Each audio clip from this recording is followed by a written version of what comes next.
Amsana wa amsanu kulillah alhamdulillahi kululillah a'udzubillahi ladzi yumsikus samaa'a an taqa'a 'alal ardi illa bi'idnih min syarri ma khalaqa wa daro'a wa min syarri syaitani wasarikih. Inni tawakkaltu 'alallahi rabbi wa rabbikum ma min dabbatin illa huwa akhidum binasiyatiha inna rabbi ala siratim mustaqim. Gusti Allah ingkang Maha Agung, kawula maturake dumateng para rawuh ing papan tulis nafas batin ing daleme kula lan daleme para rawuh sedantenipun para titah gaib ingkang mireng. Wedaran kula maturake Al-Fatihah dumateng panjenengan sedanten. Mugi kula lan panjenengan sedanten pinaringan rahayu, tentrem lan pinaringan welas asih Gusti. A'udzubillahi minasyaitonirrajim. Bismillahirrahmanirrahim. Alhamdulillahirabbil alamin arrahmanirrahim maliki yaumiddin. Iyyaka na'budu wa iyyaka nasta'in ihdinas siratal mustaqim siratal ladzina an'amta 'alaihim ghairil maghdubi 'alaihim waladdallin amin. Ini pagi ini kita akan bahas beberapa pertanyaan ya yang belum sempat saya jawab. Terutama ini ada satu pertanyaan yang bagus ya. Bagaimana rahasia cara hidup tentrem ala leluhur kita di dalam aplikasi modern? Maksudnya bagaimana caranya kita ini orang-orang yang modern saat ini bisa menggunakan piwulang, pitutur atau konsep ketentraman ala mbah-mbah kita dulu. Yang pertama yaitu kita harus menggunakan mindset, namanya itu adalah urip mung mampir ngombe. Artinya mindset ini mulai hari ini bagi siapapun yang ingin mengikuti jejak mbah-mbah kita dalam laku hidup tentram, sumeleh, sabar, kemudian memang mendapatkan kerahayuan yang betul-betul baik dalam hidupnya, yaitu harus menggunakan prinsip urip ki mung mampir ngombe. Jadi dalam konsep prinsip ini kita sudah memahami bahwa hidup ini adalah hanya seperti mimpi. Bayangkan saja kita ini tidur, kemudian bermimpi. Nah, mimpi ini pasti kita akan bangun. Nah, bahwa kehidupan yang digambarkan oleh Mas Guru sebagai mimpi ini ya bisa jadi ini sangat sebentar sekali dan akan ada istilahnya kehidupan yang betul-betul langgeng ke depannya.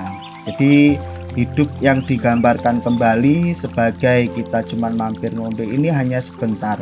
Kalau kita memanai hari atau hidup di dunia ini langgeng, maka kita akan tersesat, akan berpikir nanti terus-menerus untuk apa? Untuk membangun istana-istana. Nah, ngombenya tadi itu kita di sungai. Di sungai itu memang betul ada emas, ada pasir, ada batu, ada semuanya pun ada. Orang yang tidak mengerti tentang konsep ketentraman mbah kita nanti, yaitu tadi dia akan terjebak kepada bangun istana. Kalau tidak bangun istana, yang bangun hal-hal lain di sungai tadi itu, yang hakikatnya bahwa di sungai itu kita cuma minum untuk bekal. Nah, minum ini supaya kita memiliki tenaga untuk bekal melanjutkan perjalanan. Nah, ini akhirnya kalau kita pas duduk santai, pas ngopi atau ibu-ibu habis subuh kayak gini, duduk sebentar, ingat-ingat bahwa dalam kita hidup kita harus mulai menginjek. Injek itu dalam arti kita melakukan satu masukan terhadap kolbu terdalam kita, terhadap alam bawah sadar kita untuk mulai menaruhkan kurikulum bahasanya, atau menaruhkan yaitu tadi konsep urip mur mampir ngombe. Nah, kalau dalam meditasi ini juga sama, disampaikan pas kita kondisi suwung hening, kita masukkan, kita ajak bahwa alam bawah sadar kita, sedulur papat kita, semua sukma kita, mulai hari ini, saat ini juga kita sama-sama mengerti bahwa kehidupan di dunia ini, untuk mendapatkan ketentraman ini, kita harus memiliki konsep urip mur mampir ngombe. Jadi suatu saat tiba-tiba kita agak melenceng dikit. Melencengnya itu dalam arti bisa jadi kita lupa daratan kembali. Nanti pasti ada yang gandoli. Karena kita sudah apa tadi ibu-ibu, sudah melakukan injek ya. Injek itu sudah melakukan mensuntik kata-kata, mensuntik laku hidup. Nah ini salah satunya. Kita perlu dalam keheningan itu supaya apa? Supaya semuanya yang ada di badan Rabani tadi ini, semuanya jasad ini, supaya manut dan tahu tujuannya. Nah tujuannya yaitu tadi apa namanya, sangkan paraning dumadi di dalam ketentraman hidup di dunia. Nah ini tadi kita mulai meditasi atau pas sering aja disebut.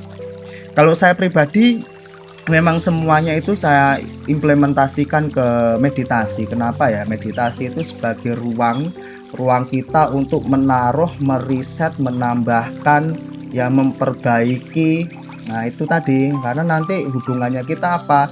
Tembung jawab. Di dalam wong Jawa ki enek jenenge tembung jawab. Ya tadi tembungnya tadi itu niat ingsun noto sedulur papat kalimo pancer lan sedantene titah gaib ing badan ingsun. Nah, seperti itu salah satunya aja gitu ya, contoh. Kita sampaikan bahwa mulai hari ini kita sama-sama memahami bahwa hidup ini mung mampir ngombe. Maka dari itu sama-sama kita membuat simfoni keselarasan saling mendukung untuk hal ini. Ya apapun lah, kalau saya seperti itu, setiap apapun yang saya mau masukkan ke dalam laku hidup, saya sampaikan. Saya menghadirkan semua makhluk termasuk nafsu kita, sedulur kita, malaikat kita, kemudian jin korin yang ada di tubuh kita. Saya sampaikan semuanya supaya apa? Semuanya tahu kita punya tujuan, kita sama-sama semuanya ini kan manembah marang Gusti. Jadi kita nanti di bawah alam bawah sadar kita itu akan mudah dengan sendirinya. Tidak lari dari jalur. Nah sesuatu kan kadang ini bedanya kalau kita nggak ditembung dan dijawabnya tadi itu yang mereka juga kesulitan memahami. Ini tips antara tembung jawab orang mbah-mbah kita seperti itu. Bagaimana cara kita untuk jawabnya tadi, menunggu jawaban atau memahami konteks jawaban ketika kita tanyakan, ketika kita ajak seperti itu tadi ya. Biasanya otomatis kalau dalam meditasi ada rasa hening yang meningkat, atau dalam mimpi nanti berlanjutan. Artinya nanti akan berkelanjutan bahwa tubuh kita ini merasakan ya, badan indera kita ini merasakan mulai membaik dalam hidup. Itu satu. Kalau yang kedua ya biasa datang dari mimpi bahwa mereka sepakat kita menggunakan satu metode hidup, yaitu tambahan tentang memahami makna tentrem daripada satu konsep tadi itu, urip lur mampir ngombe. Semoga ini bisa dipahami. Ini adalah cara kita menghadirkan kepada sedulur papat kita, kepada malaikat yang ada dalam tubuh kita, kepada jin korin, kan kita ada jin korinnya gitu ya, kepada diri kita.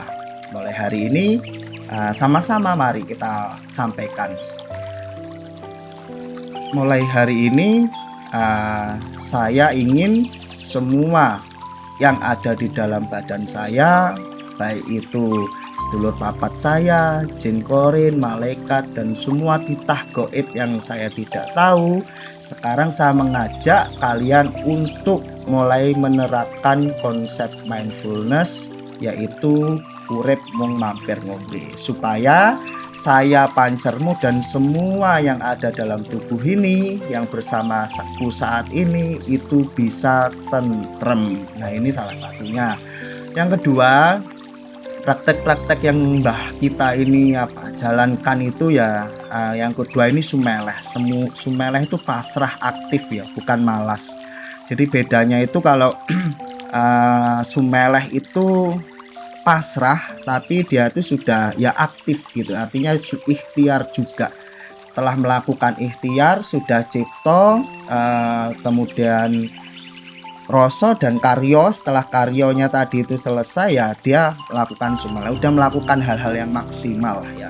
Nah Nah, ini sumeleh ini penting karena nanti pada lanjutan dari sumeleh tadi itu setelah kita ikhtiar kemudian kita ngeningke. Sumeleh ini ngeningke mengheningkan sirah alam pikir lan alam ati.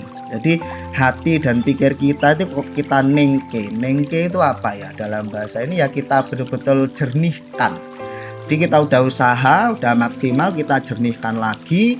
Terus kita sampaikan lagi satu bahwa kita harus yang namanya nrimo ing pandum. Ya, jadi kawannya, temennya sumeleh ini harus nrimo ing pandum. Nah, ini yang malah membuat orang tuh bahagia gitu ya. Jadi sumeleh itu bukan meletakkan cangkul yang apa ya sebelum tanahnya digarap. Jadi bukan melas-malasan sumeleh itu. Sumeleh itu berarti apa? Menyembah hasil setelah ikhtiar maksimal yang dikerjakan. Jadi ya betul-betul memiliki konsep bahwa kerja keras tidak mengkhianati hasil. Jadi seperti itu. Tapi ya disumelehkan, nggak gerungsung gitu ya. Pikirannya tuh nggak kemana-mana, betul-betul kita ningkan. Ningkan tuh ya itu tadi termasuk dalam konsep toto, tatak dan tutuk.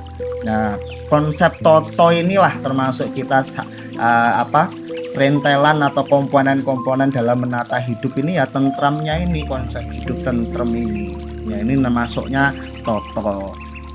Nah, ibaratnya kalau kita nggak sumeleh gitu ya dalam hidup ini nanti apa ya energi negatif itu memang betul-betul bisa menghantui atau memberikan dampak yang jelek banget sama kita. Misalnya kita sudah bekerja, sudah ikhtiar, sudah maksimal, tapi kita ini masih was-was.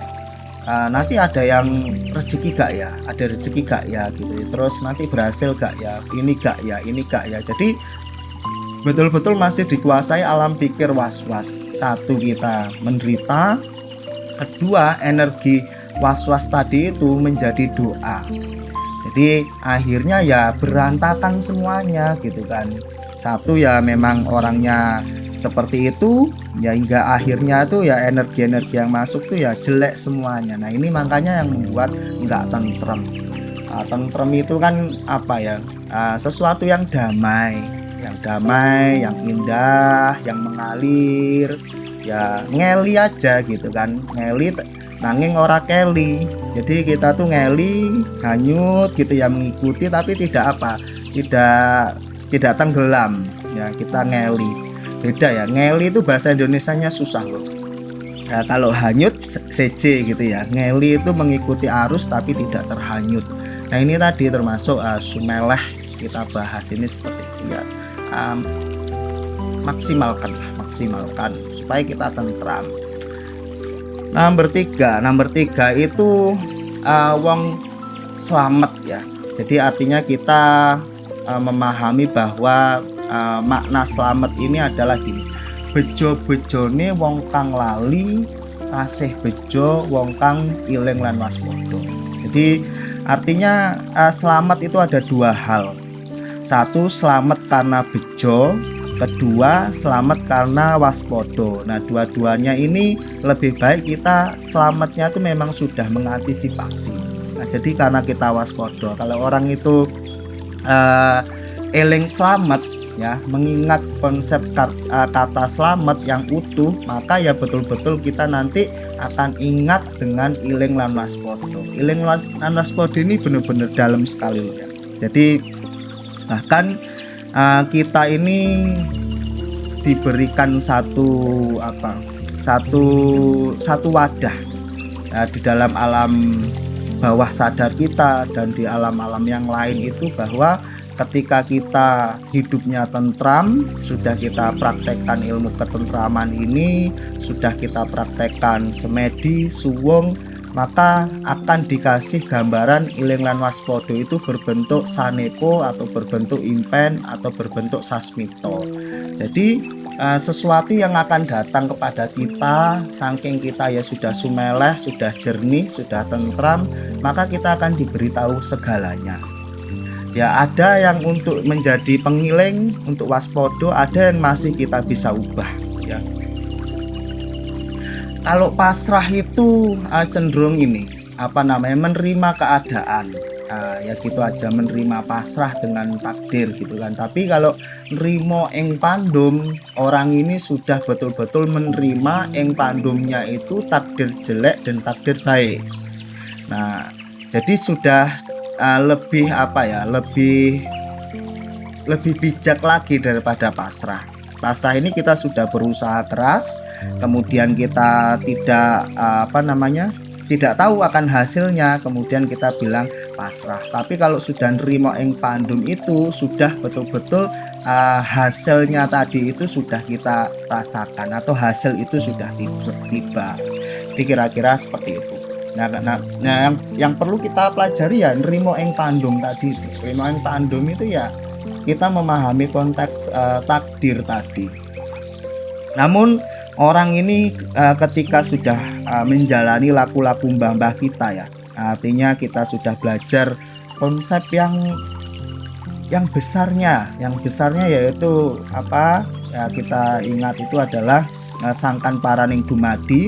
Ini semua kan rentetannya sangkan paran ya, semua ini kan adalah ibaratnya komponen-komponen sangkan paran, kemudian tips-tips dalam laku hidupnya mbah-mbah kita. Kalau kita gunakan betul-betul semuanya itu ya, kita benar-benar mendapatkan kedamaian, ketentraman, bahkan kita mendapatkan sesuatu yang tidak pernah kita bayangkan. Makanya damainya mbah-mbah kita itu yang dikonsepkan itu adalah damai, tentrem, ayem.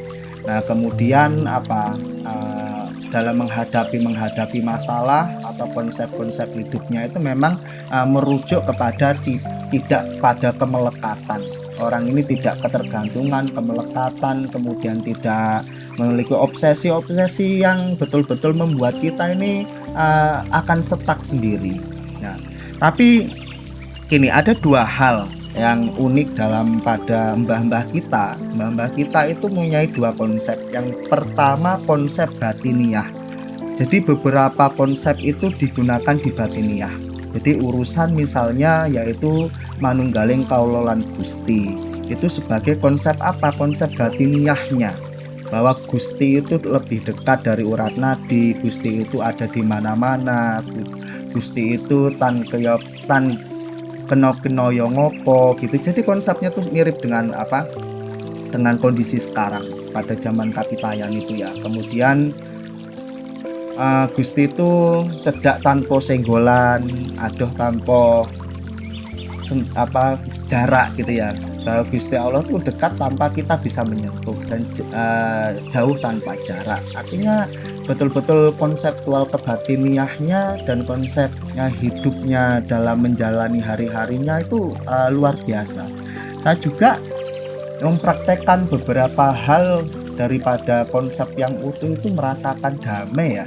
Artinya damai itu dalam bekerja ya saya maksimal, dalam urusan batiniah saya coba maksimal belajar gitu ya. Saya luangkan waktu semedi bertahun-tahun ini ya, yang saya rasakan hidup ini benar-benar menanti kematian yang indah saja gitu aja. Kita sudah maksimal semuanya. Kalau permasalahan pasti ada lah ya, permasalahan itu sebagai ujian lagi terhadap kita, tapi kita pasti punya remnya, pasti kita punya apa ya, ibaratnya mungkin yang awalnya meledak-ledak jadi tegas gitu ya. Kemudian yang awalnya mungkin sudah nggak meledak, sudah nggak tegas, lebih halus lagi. Ada permasalahan itu menyikapinya dengan ngalih gitu ya, ngisih, kemudian ya hal-hal seperti itu. Atau mungkin kalau lebih dalam lagi ya ada istilah rebutan ngalah. Jadi rebutan ngalah, kita itu kalau keluarga ya, satu keluarga misalnya, jadikanlah pasangan kita itu sebagai challenge kita untuk menata kehidupan ini. Mbah kita itu punya satu konsep yang sangat unik, namanya apa coba? Rebutan ngalah. Bukan rebutan kalah atau rebutan bener, rebutan ngalah. Kalau masih rebutan kalah itu masih ada ada kemauan, rebutan bener, rebutan kalah. Tapi lah rebutan ngalah, sudah tidak mikir siapa yang benar, siapa yang salah, pokoknya aku tak ngalah salah satunya atau dua-duanya ngalah semuanya. Nah ini kalau kita nggak praktekkan, nggak ujikan dulu salah satu daripada rumah tangga, kan ada 2 orang tuh, salah satunya seperti itu ya nanti akan sulit. Percayalah, kita coba ya, rebutan ngalah. Sampai ingat-ingat kata-kata saya, orang sudah rebutan ngalah, bukan nanti terus yang lain itu suaminya nanti itu semena-mena, enggak. Kan dalam konteks kita belajar rasa itu enggak cuman setengah-setengah. Sebelum kita rebutan ngalah ya kita doain dulu suami kita atau istri kita, kirimkan ila ruhi wal jasati al-fatihah atau doa-doa yang lain dengan tembung tadi. Sampai harus belajar tembung jawab ya. Rebutan ngalah, sampai harus belajar tembung jawab. Tembung jawab ini gini, ini termasuk makna atau rahasia daripada laku spiritual orang Jawa. Jadi sesuatu itu ada tembungnya. Jadi ya doa lah ya. Tapi bedanya doa ini lebih ke global. Kalau tembung itu lebih ke spesifik, satu hal spesifik. Misalnya sampean tembung, saya ingin suami atau istri saya itu diikat sukmanya benar-benar nyawiji manembah maring Gusti. Jadi ini yang membuat tembung. Nanti jawabnya gimana? Nanti jawabnya itu ya kita akan merasakan sendiri. Kalau sudah ada getaran ya itu kan beda-beda orang ya. Ada yang memang setelah tembung itu dia tahu jawabannya, ada yang menunggu mimpi, ada yang menunggu hari esoknya melihat kondisi feedback daripada kita tembungnya tadi. Kalau kita sudah biasa mengenal rasa halus, meditasi olah rasa, nafas rasa, kemudian kita betul-betul sudah belajar banyak hal tentang itu, kita tembung seketika itu kita tahu kok jawabannya seperti apa gitu ya. Dan itu bukan delusi, balik lagi nanti kita akan terus divalidasi oleh ratusan kali fakta yang ada di hidup kita, maka kita akan melihat pola titen itu menjadi satu kesatuan yang kita pegang. Nah, balik lagi ya tentang tentrem tadi, tentremnya kehidupan rumah tangga. Umumnya ibu-ibu, ini kan ibu-ibu rata-rata pagi ini ya harus ditembung tadi. Nah, dalam kita melakukan tembung ini harus ada yang namanya tingkatan kepercayaan diri yang tinggi. Nah, apa yang membuat kita semakin percaya meningkat kepada tembung kita atau sabdo dadi kita atau dongo tanpa teding ngaling-ngaling kita, yaitu kita sudah memang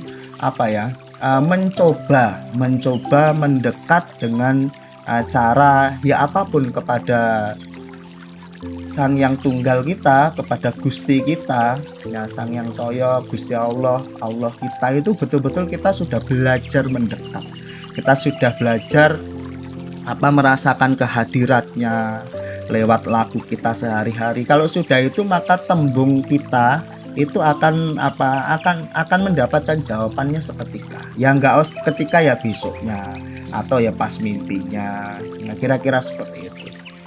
Nggih Mas Rajan, monggo. Paham ya ibu-ibu, bapak-bapak, terkait tentang 3 hal ini harus betul-betul dipraktekkan, yaitu mindsetnya untuk mendapatkan ketentraman. Yang pertama kita harus menganggap bahwa hidup ini hanya sebentar. Kita ini sedang dalam pinggir sungai yang panjang sekali sungainya. Sungai itu ada macam-macam di dalamnya, tapi kita hanya mampir untuk minum, untuk bekal lanjutkan perjalanan lagi. Dalam sungai tadi kita nggak boleh bangun istana. Artinya apa? Bukan kita nggak boleh bangun rumah, bapak ibu-ibu sedulur nafas batin, tapi membangun istana itu menandakan bahwa kita itu stuck. Kita akan fokus berhenti di situ. Sementara yang saya sampaikan tadi, sungai itu masih panjang tepiannya. Nah, kita berjalan, mampir ngombe itu ya air minumnya itu ya termasuk kita bisa bikin rumah fisik di tempat kita, sekolah anak kita dan lain-lain. Tapi jangan sampai kita merencanakan sesuatu yang terlalu berangan-angan. Nanti kalau saya mati, saya bikin perusahaan supaya anak-anak nanti punya ini, punya itu, kita tinggalkan, itu enggak usah. Itu yang dimaksud bangun istana di tepi sungai tadi. Di istana itulah yang tidak boleh kita bangun. Kalau arti dari piwulang ngombe tadi itu ya kita apa? Kita ambil airnya untuk sangu, untuk bekal kita melanjutkan perjalanan. Nah, kemudian mbah kita juga itu menyampaikan satu piwulang yang bagus, yaitu oleh ngeli, ora oleh kintir. Oleh mili, ora oleh kintir. Jadi kita boleh ngeli tadi itu dalam kita mencari harta-harta di dalam tepian sungai tadi itu, di dalam sungai tadi itu, tapi jangan hanyut. Nah, ini tadi. Jadi produktivitas yang digambarkan oleh mbah kita itu, sungai itu ya sungai deras. Jadi sungai itu yang ada ikannya, yang ada batunya, yang masih asri itu ya rata-rata curam juga sungainya seperti itu. Bukan sungai yang ini. Makanya jangan sampai terhanyut ya. Jangan sampai kintir. Bahasa kintir itu seperti itu. Kita diperbolehkan cari uang sebanyak-banyaknya. Bahwa untuk sangkan paraning dumadi itu, untuk kita pulang nanti menanti kematian yang sangat indah yang kita sudah usahakan semaksimal mungkin. Nah, itu juga perlu sangu gitu kan. Itu perlu bekal. Ya, perlu bekalnya apa ya, betul-betul kita jangan sampai kita meninggalkan kewajiban dan tanggung jawab kita. Nah, makrifah itu fana suwong itu ada di laku batin ya. Itu. Tapi kalau kita mau fananya, suwungnya jasad dan batin, maka kita jasadnya harus betul-betul menyelesaikan dulu tanggung jawabnya. Maka mbah kita itu nggak menamai dengan fana. Kenapa? Fana itu ya semuanya. Fana itu menganggap semuanya kosong, semuanya milik Allah, semuanya pokoknya hanya untuk Allah. Fana, hampa semuanya.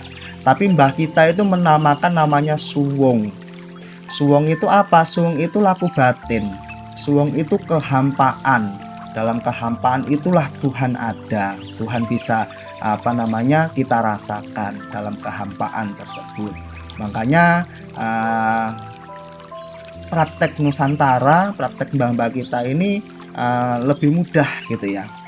Dalam bahasa pencernaan literasi juga lebih mudah.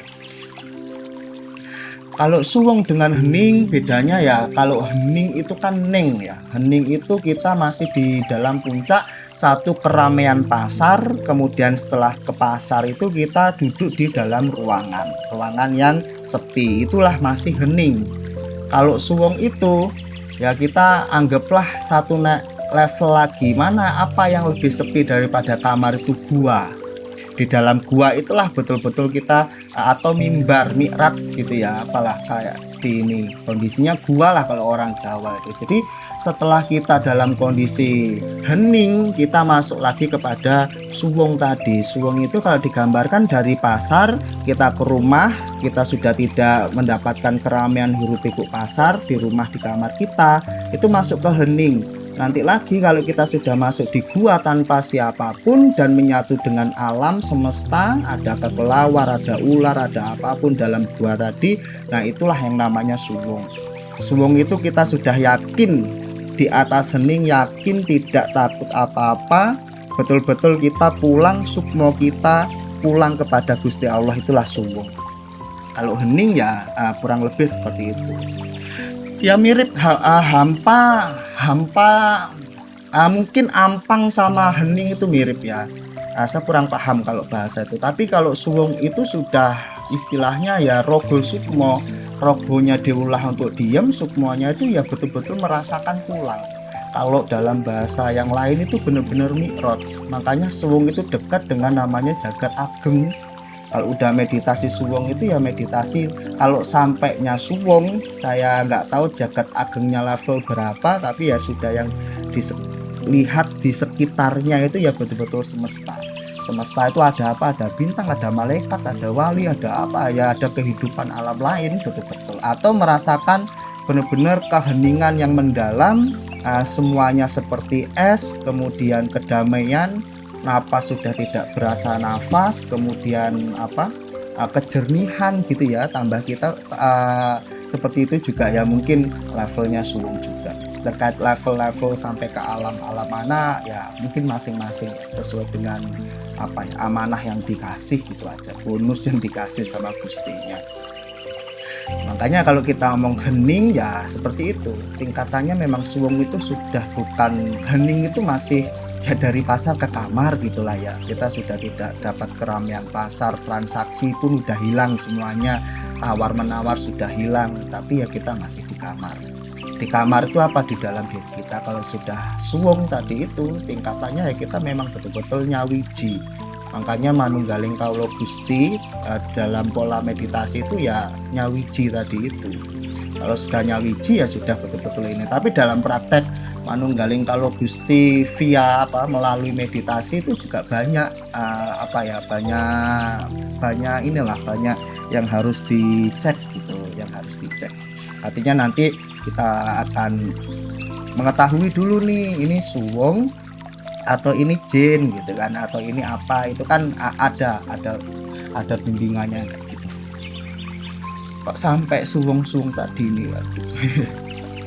kita ini balik nih sluman selamat ya. Oke, sluman selamat. Sluman ini orang yang lincah ya, ini termasuk juga. Kalau kalian tukang bisnis, kalian suka berdagang, suka aktivitas terkait tentang networking, itu mbah-mbah kita udah membuat wejangan sluman tapi selamat. Sluman tuh lincah selamat. Nah, tapi konsep selamat tadi itu ya, kita menggunakan istilah daripada bejo-bejone kang wong lali, tasih bejo wong kang iling lan waspada. Jadi konsep utamanya selamat itu iling lan waspada, wong kang selamat. Bedakan jin dan suwung lakunya sih. Kalau laku kita dari awal tanpa transaksi, kemurnian kita tanpa transaksi, pembimbingnya juga tanpa transaksi, nah semuanya itu akan tahu mana yang jin mana yang bukan. Jadi membedakan itu ya, kalau secara fantasi pengalaman spiritual ya sulit dibedakan mungkin kan ya, karena kita juga nggak bisa merawang yang lebih jauh. Tapi kalau itu ada ikatan murid dan guru, nah itu pasti ketahuan, karena kan ada takwil tiap hari, rasa itu kan dievaluasi tiap hari. Tapi yang jelas kalau kita sudah dari awal katakanlah kita pernah tirakat, pernah ini lelaku hal-hal yang seperti ini, betul-betul tanpa transaksi, betul-betul kita menembah marang Gusti, maka semedis-medinya itu ya insya Allah suwung bener gitu kan. Tapi kalau dalam meditasi itu ada transaksi, ada keinginan lain, ya bisa saja nanti yang belokkan itu ya jin tadi itu. Makanya ini agak sulit gitu. Agak sulitnya bahwa kebanyakan orang yang diberikan, kebanyakan orang itu ingin mencapai tujuan ini dengan ada transaksi tadi itu. Dengan ada transaksi apa? Transaksi pingin sakti, transaksi pingin melihat sesuatu yang lain lah gitu ya, transaksi pingin mendapatkan keilmuan yang baik, yang baru gitu ya. Tapi orang itu kalau sudah ngolah rasa terus menerus, kemudian welas asihnya dapat itu dalam arti kita sudah mengerti yang namanya satu konsep besar. Mbah kita itu orang Kapitayan, itu konsepnya adalah memayu hayuning bawono, bahwa kita ini satu komponen dengan semesta. Namanya komponen, kalau kita lihat kita ini sangat pecahannya debu yang sangat kecil. Sampai kan tahu ada galaksi Andromeda yang sudah diketemui, Bima Sakti dan lain-lain, ini baru ketemu lagi. Itu besar sekali ya. Kalau kita lihat dari universe black hole itu kita nggak ada apa-apanya loh. Dengan Bima Sakti kemudian kita masuk ke planet Jupiter, Saturnus, Bumi, sampai ke Jakarta, Kediri, Sumatera, terus kita gitu ya. Tapi dengan konsep jagat gede tadi itu, maka kita bisa menembus ke sana, karena memang secara ilmu kebatinan atau secara tradisi lah ya, ini pun ada di Buddha, ada di Sufi, ada di Kejawen, ada di Hindu pun sama aja, bahwa komponen kita terhadap semesta ini memang betul-betul bisa terjalin frekuensi atau sinyalnya. Nah, kurang lebih ya lewat meditasi, lewat suwung tadi itu. Nah, maka kalau kita memang penataannya sudah beres untuk olah rasa, kalau dalam bahasa ini sufinya tazkiyatun nafs gitu ya. Kemudian kita benar-benar nggak ada transaksi yang aneh dalam perjalanan kita, niatnya memang niat lillahi ta'ala, mau memperbaiki diri, maka biasanya jin nggak akan bisa masuk gitu ya. Insya Allah begitu, karena memang nanti sudah ada yang ngatur lah yang kayak gitu-gitu. Kalau kita niatnya memang untuk yang lain ya memang biasanya dekat sekali dengan jin. Ya kurang lebih seperti itu, kurang lebih. Ini menurut saya, belum tentu benar, pengalaman saya saja. Kenapa saya bisa bicara itu? Karena memang pengalamannya seperti itu, Jadi inilah dunia perjinan itu memiliki satu bisnis proses tersendiri.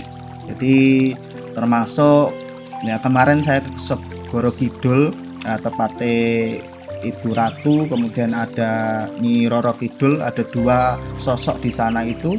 Ya saya pelajari, kemudian saya pas itu waktu suro memang ada acara di sana itu ya memang saya yang mempelajari bahwa ya, meditasi saya di sana itu mendapatkan beberapa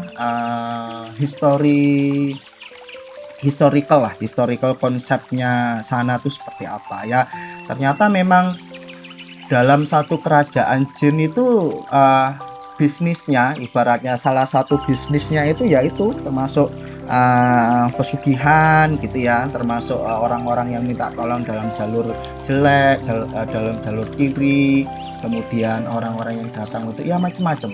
Nah jadi itu salah satu tugas daripada pangemong. Pangemong itu nggak bisa kita memilih orang yang datang. Nah inilah konsep agungnya seperti itu. Orang yang datang dengan niatan B ya kerajaan punya bisnisnya, orang yang datang dengan niatan A kerajaan punya bisnisnya. Jadi ya memang seperti kita aja, ada yang dagang pecel, ada yang dagang tahu, ada yang dagang istilahnya anggur merah, ada yang dagang ini ya itu tadi kita pangemong itu lebih gagasan besar gitu ya, gagasan besar terkait orang yang datang. Nah ini yang saya dapatkan seperti itu. Dan ya balik lagi tadi ketika orang meditasi ngelmu kemudian belajar kayak gitu, kalau memang niat kemurniannya tadi itu CJ lain ya bisa jadi nanti yang datang hal-hal seperti itu gitu. Nanti kurang lebih seperti itu. Nanti ini kok kelihatan kok mana yang bukan mana yang iya. Kalau memang jin biasanya dia sesekali datang gitu kan, nanti biasanya punya amalan lain gitu kan. Kalau amalannya nggak dibaca nanti dia nggak datang. Nah tanda-tandanya begitu-begitu aja, ciri khasnya begitu aja. Ciri khasnya kalau kita nggak gunakan wirid itu dia nggak datang, ilmu itu nggak nyampe. Tapi kalau kita gunakan wirid itu atau gunakan amalan-amalan itu dalam meditasi nanti sampai. Nah itu berarti sudah tandanya itu sudah ada melekat dengan para makhluk lain, bukan kemurnian lagi. Kalau kemurnian kita pakai wirid la ilaha illallah ataupun tidak sama sekali kita gunakan topo ngeli ya sama saja, nggak ada ngaruh gitu. Kurang lebih seperti itu ya. Mas siapa yang tanya tadi? Mas mata saya agak ini, Mas Ujeb. Mudah-mudahan terjawabkan, itu versi saya ya, versi saya. Nah inilah yang susahnya kita ini kan yang susahnya kita ini memurnikan fitrah kita. Makanya kalau dibilang orang itu ya dari awalnya lahir tuh sudah sakti, karena kan memang fitrahnya suci.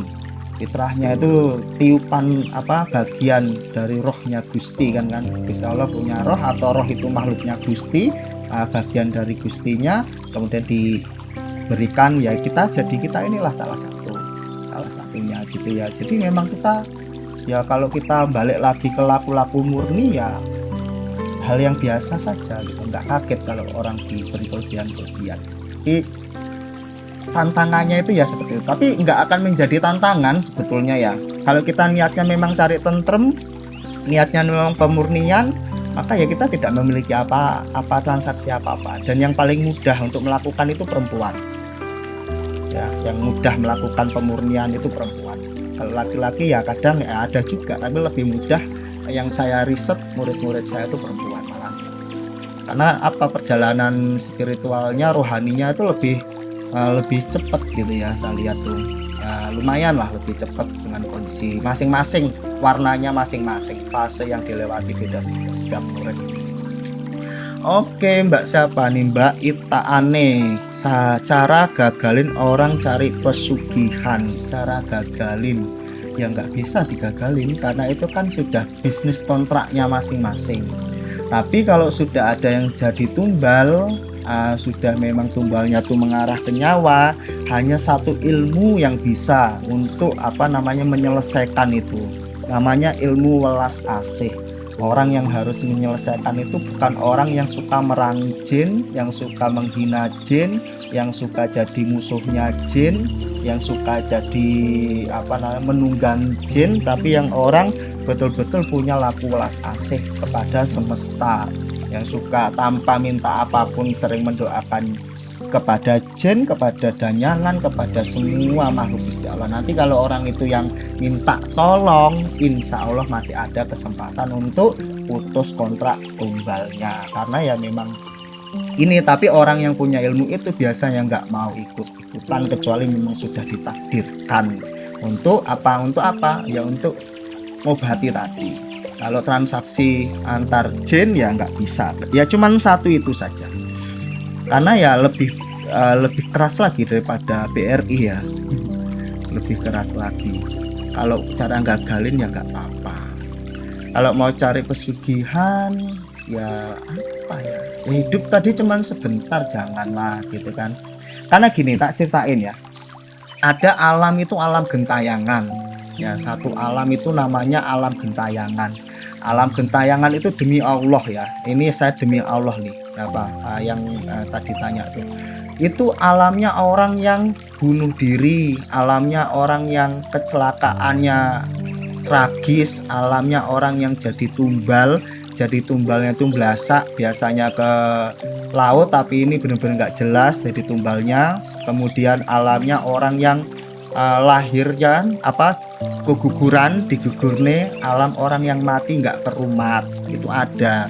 Nah, termasuk alamnya tadi itu, alamnya pesugihan itu kalau nggak diambil oleh danyangnya yang memberi pesugihan, masuk ke alam seperti itu, dan alam seperti itu menderita lontang-lantung, jadi budak. Budaknya siapa? Sebentar ya. Jadi budaknya siapa? Budaknya yang lebih sakti. Sampean tahu orang yang masuk penjara dengan kasus pemerkosaan gitu ya, ada ya film itu yang ngapak-ngapak lucu itu. Nah, itu lebih kecil kita orang baru, dan di sana alam gentayangan itu lebih kecil lagi, lebih diperbudak lagi, lebih sulit lagi. Dan kapan sampai nunggu alam kelanggengan tiba? Kalau di Muslim atau Islam mungkin sampai nunggu kiamat gitu kan. Ya ini yang nggak sesuai gitu loh, yang nggak sesuai dengan apa yang kita dapatkan 30 tahun menikmati ya, 30 tahun, cuman 10 tahun ya bahagia terus punya harta terus bahagia, enggak. Jadi saya mendapatkan gambaran terkait tentang pesugihan ya, termasuk pesugihan itu ya di Segoro Kidul tadi. Saya melihatnya seperti itu. Makanya Ibu Ratu atau siapapun ya yang ada di sana, memang takdirnya Gusti Allah yang sudah menjadikan sosok tersebut, dan memang ada, yaitu kalau ditanya secara batin, ngobrol batin yang jadi pengemong ya sapa wae sing rene, lek niate apik ya secara naluri yang bantu dongo tindongo. Kalau dia masuknya bisnis lain, pesugihan atau yang lain, borong dan lain sebagainya, itu ya ada bisnisnya sendiri. Pokoknya kayak kita di dunia inilah ada bisnisnya masing-masing.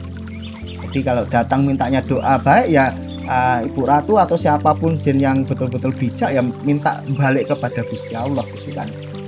Ya, selagi dia bisa bantu tanpa Gusti Allah ya mungkin dia bantu, tapi rata-rata dia minta lagi pada Gusti Allah, hanya memantulkan. Jadi pangemong, jin-jin yang sakral itu menjadi pangemong. Dapuannya namanya pangemong lah, sampai belajar itu gitu ya. Pangemong tuh nggak bisa lagi menolak yang baik atau menolak yang baik saja, yang buruk enggak bisa. Memang sudah jadi tu'e seperti itu.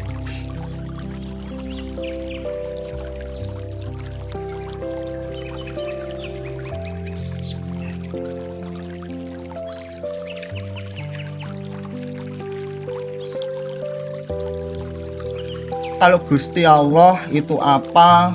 Kalau mbah kita loh ya, jawaban dari mbah kita, termasuk sampean mbahku, mbah sampean itu, Gusti Allah itu tan kena kinoyo ngopo.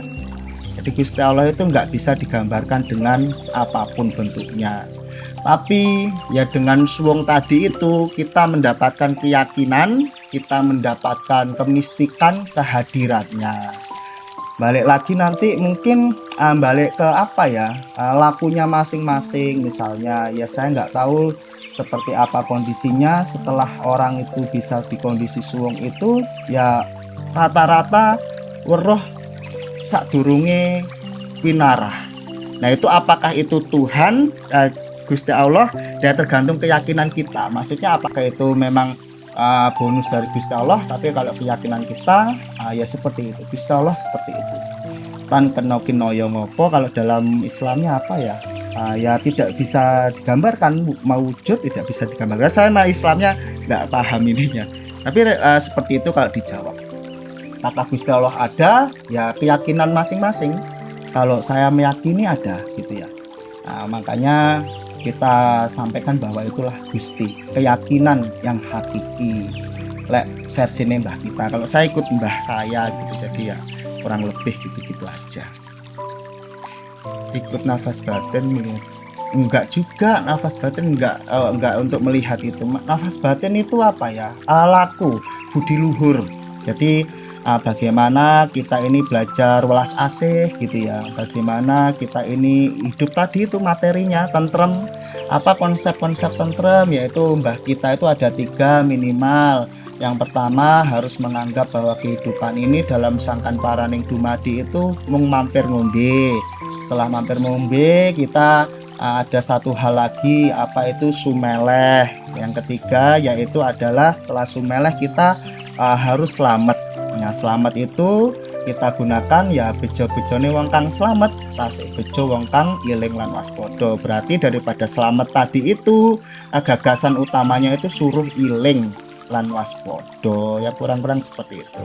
Kalau dalam ininya laisa kamis kisaiun, nah itu Mbak Nurul malah tahu Gusti Allah itu ya itu tidak bisa. Kalau bahasa Jawanya tan kena kinoyo ngopo, yaitu udah ada kapitayan tuh 3000 tahun yang lalu, paling 20.000 tahun yang lalu. Kalau ditanya ya seperti itu aja jawabannya, karena kan keyakinan itu kan dalam hati olah rasa kita. Jadi orang nggak yakin terhadap Tuhan nggak ada ya nggak apa-apa gitu kan, nggak ada masalah. Yakin sama Tuhannya nggak ada masalah. Kalau dalam ilmu kita apapun agamanya sama saja, karena selagi bertuhan ya itulah Tuhannya, itu saja. Karena nanti di dalam bab-bab rasa itu ilmu sama soalnya, mau sufi, mau kejawen, mau apapun sama, mau Hindu, mau Buddha sama ya. Terkait ilmu welas asih ya di tempat kita Muslim kan juga ada ya, Muslim ada, semuanya ada ya, sama aja. Maka nafas batin itu cuman ini tuntunan laku, supaya bagaimana laku-laku mbah kita itu supaya tersampaikan dengan bahasa modern. Orang belajar kitab-kitab Jawa itu saya juga punya bukunya gitu ya, baik itu aplikasi seperti ini, sampai nanti download ini juga boleh kalau mau belajar nih. Meditasi dan ilmu spiritual Jawa, sampean dalam Google Play ketik nafas batin itu udah lengkap. Sampean mau belajar pernafasan kundalini, cakra, kemudian makrifat Jawa, banyak lah ya. Nah, itu sampai bab 3 ya, bab 3. Itu sampai cek aja ada 500-an kok downloadnya sekarang. Ada 500 orangan download. Sampai belajar dikit-dikit, cuman itu yang gratis sampai bab 3 ya. Kalau bab ini sampai langganan sendiri di Play Store. Nggih matur nuwun, sak isone iki jelasne Kang Mas. Sik belajar. Gus, gimana caranya supaya iling sama Allah padahal kita disibukkan? Nah, itu ada bahasa kita itu topong rame. Topong rame itu di dalam keramaian itu kita coba topo. Nah, topo itu kan lakunya batin. Jadi bagaimana? Nah, nanti kalau kita belajar kapitayan atau ilmunya wong Jawa, lakune wong Jawa murni itu ada laku batin dan laku jasad. Nah, termasuk topong rame ini laku batin. Laku batin ini kita bagaimana dalam keramaian tersebut kita itu bisa, yaitu tadi bukan suwung. Nah, ini yang dimasuk hening.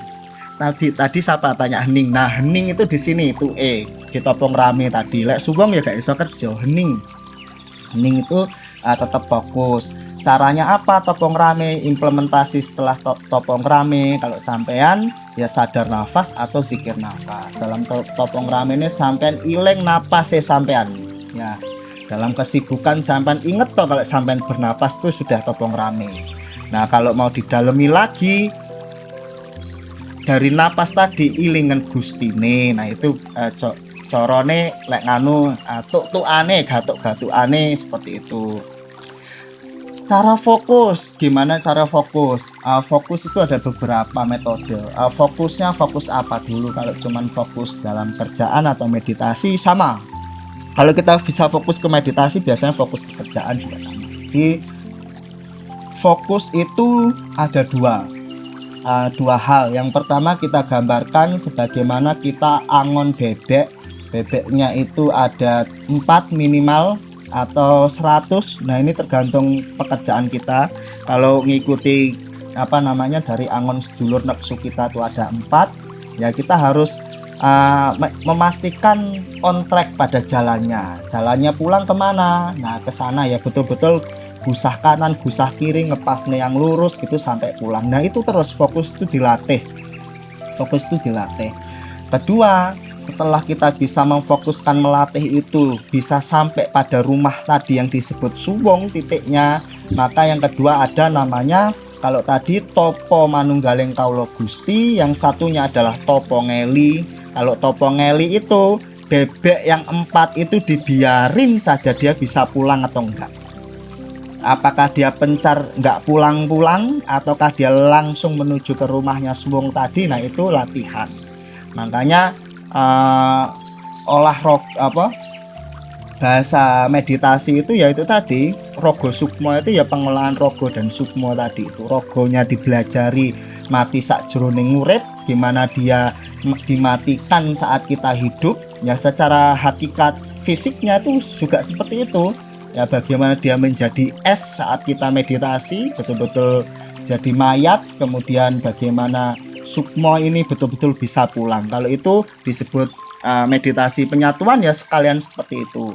Kalau memang betul-betul penyatuan meditasinya. Kalau meditasi penyatuan biasanya malah ada tambah-tambahan kata, matya rogoku mulya sukmo metuwa sukmoku mulya marang gustiku. Itu termasuk salah satu banyak kata-katanya itu. Jadi untuk apa? Meyakinkan bahwa kita itu dalam melakukan meditasi ya mau pulang betul gitu kan. Latihan pulang. Kalau latihan pulang kita biasanya lewat mimpi, kalau ini lewat meditasi. Bagaimana meditasi itu kalau bisa mirip dengan mimpi tapi masih kontrol. Ya kurang lebih itulah. Kalau di atas suwung itu ya memang ada ya trance atau apalah bahasa ininya ya, mungkin memang perjalanan yang nggak bisa diungkapkan di sini, mungkin seperti itu. Nanti dikira halu atau apa. Ya jadi seperti itu terkait tentang konseptual kehidupan mbah-mbah kita. Saya lebih lebih mengikuti pola hidupnya. Jadi pola-polanya itu ya luar biasa kalau menurut saya ya. Dengan ribuan tahun yang lalu teknologinya itu masih dipakai, aplikatifnya tuh sampai sekarang. Orang tuh bingung gitu ya, caranya kita itu menghilangkan keapesan gitu. Ternyata teknologi itu sudah diimplementasikan ribuan tahun yang lalu. Jadi saya cerita ya, 13 tahun yang lalu saya punya perusahaan juga, punya perusahaan CEO lah zaman dulu itu, CEO kecil-kecilan gitu ya. Setiap ada kegagalan selalu evaluasi, yaitu tadilah membangun istana tadi, selalu evaluasi. Oh, manpowernya kurang bagus, oh ini keuangannya kurang terkontrol, oh ini ekspannya salah dan lain sebagainya, diperbaiki manpowernya. Setelah itu naik lagi, ternyata ada kendala lagi, jatuh lagi, oh ini ternyata autopilotnya kurang pas, ini kebanyakan expand keuangannya kurang terus pokoknya. Jadi ya intinya kehidupan pokoknya ya cari uang tadi itu, cari uang, ya tahu bahwa uang itu rezeki, itu tahu bahwa uang ini itu, tapi tidak tahu bahwa konsep kehidupan yang lebih panjang. Nah, inilah yang disebut bangun istana tadi itu. Apa bahagia? Menurut aku 13 tahun yang lalu tuh pahit malah hidup itu ya. Dengan rasanya kaya seketika itu waktu itu, tapi kayak nggak enak gitu ya. Nggak enak tuh dalam arti saya pun lupa, nggak tahu betul-betul yang bahagia hari apa di waktu momen itu tuh kayaknya udah nggak ada. Karena ya saking kita nggak memiliki rasa syukur yang baik, kita nggak menggunakan hal-hal yang tentrem lah, ilmu tentrem yang disampaikan bab awal tadi terkait kita nggak sumeleh, kita nggak menggunakan konsep bahwa hidup ini singkat, kita nggak wileng lan waspada, ya berantakan aja gitu kan, berantakan ya. Terus akhirnya sekarang kita gunakan konsep mbah-mbah kita, ya alhamdulillah lebih mudah. Ya, tapi tanpa teori kita nggak bisa apa-apa. Tanpa teori kita nggak bisa apa-apa. Memang teori itu gampang. Makanya di sini itu benar-benar bimbingan teori. Teori dalam arti apa sih yang bisa kita lakukan dalam hal yang pertamanya itu? Yang pertamanya itu ya cobalah untuk zikir nafas. Jadi di konsep nafas batin itu ada dua hal. Yang pertama itu ilmu cegat sama ilmu cangking. Nah, ini kan teorinya gitu. Apapun yang menggunakan ilmu cangking ini tidak akan membuang waktu yang baru. Contohnya ilmu cangking itu seketika kita ngerokok, kita cangking asma'i Gusti Allah, bismillah gitu ya, atau Gusti. Nah, inilah yang ditekankan untuk ilmu cangking, ya kan, ilmu cangking. Jadi teorinya memang gampang, tapi ya prakteknya dicangking dulu. Nggak ada ritual baru, nggak ada kegiatan yang kita keluarkan demikian baru, itu nggak ada ya. Di nafas batin ada namanya ilmu cangking. Kedua, yaitu tadi ilmu cegat, sesuatu yang belum terjadi terhadap kita. Contohnya kita belum punya anak, belum punya suami, belum punya istri, belum punya usaha, betul-betul udah kita siapkan doanya, sudah sampai duluan usaha untuk doa itu. Karena kenapa ini saya peliti lebih penting, yaitu tadi daripada kita ngobati itu mending nyegat. Jadi pelajaran dari guru sejati yang saya dapatkan ya termasuk dua ini tadi itu, dua ini. Jadi sesuatu yang kita sudah memang siapkan dari awal, kita tatak. Nah, tatak inilah yang menurut Mas Priyanto tadi sulit prakteknya, karena memang sudah disampaikan bahwa mbah-mbah kita tuh ya totonen sampai kue tatak, sampai kue tutup. Nah, tutup sampai kapan? Sampai kita mati tadi itu. Tapi kalau sudah biasa enggak berat, Mas? Enggak berat. Kalau sudah biasa enggak berat. Serius nggak berat. Apapun kalau sudah niat memang kita mau tentrem, mau damai, mau sumeleh, nggak berat, nggak gitu ya. Tapi kalau kita ya istilahnya ya sudah nggak concern ke situ, ya memang kalau nyobanya sebentar-bentar itu berat. Seperti halnya puasa mutih itu kalau dipikir ya, ini sekedar cerita saja berbagi pengalaman. Kalau dipikir tuh nggak kuat-kuat toh. Puasa mutih wong Jawa mbah kita itu kan maghrib makme ya. Maghrib makme itu ya cuma nasi putih lah, 10-20 gitu tok ya. Ya, itu nasi sama air putih. Itu kalau dipikir 23 jam lebih satu hari. Kalau nggak ada kemurnian niat yang kita jaga lillahi ta'ala dan mendapatkan pertolongan Gusti Dewi, katanya nggak kuat. Dan saya itu ya sampai 560 hari. Kan nggak masuk akal ya Mas ya. 500 itu 2 tahun loh hampiran. Berhenti pas hari tasrik kok itu. Maksudnya hal-hal yang berat itu memang kalau kita lakukan dengan cara kita niat betul-betul pingin membersihkan kolb, pingin istilahnya memperbaiki lah atau pingin bener-bener sehat waktu itu ya mungkin badan itu kan oversize lah ngarani oversize gitu ya, kelebihan berat badan lah. Jadi cangking aja semuanya itu nggak ngerasa berat gitu kan.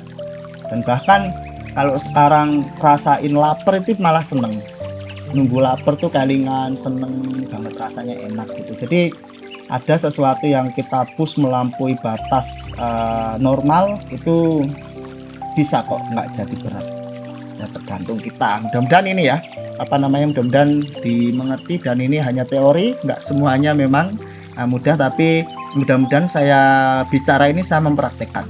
Kalau tidak ya saya tidak berani bicara. Apa yang saya bicarakan semuanya saya praktekkan. Soalnya kan guru digugulan ditiru gitu ya, mungkin pasti banyak lah nggak bagusnya dari pribadi, tapi apa yang saya sampaikan insya Allah saya praktekkan semuanya.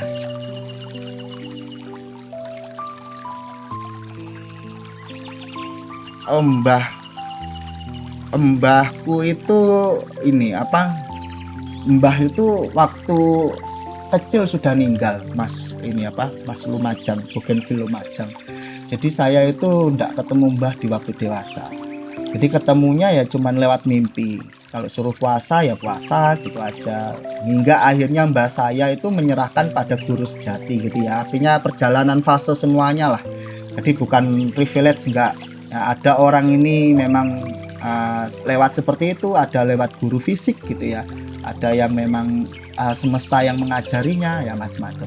Yang penting ketika semesta yang ngajarinya atau guru sejati, pastilah orang itu memiliki pentaskean sendiri ya, pentaskean atau validasi sendiri terkait tentang ilmu mistik yang dia hadapi gitu kan.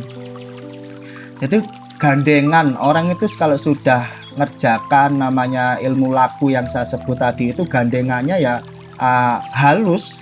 Kalau barang itu sudah halus, balik lagi ke fitrah kita, bukan ilmu baru. Jadi fitrah kita itu ya memang fitrahnya Rasul sejati sama Jat sejati tadi. Kalau di Islam ada 99 asma Allah, ya itulah ini kita gitu kan. Kecuali beberapa nama ya, beberapa arti kan itu nggak boleh ya. Kalau di Islam itu ada yang maha kuasa, itu beberapa bukan kita, itu memang seperti itu. Kalau manusia ya yang mendekati Rasul sejati ya benar-benar seperti itu. Dan itu bukan level yang ini, setiap orang bisa, tinggal mau diolah balik atau enggak gitu aja.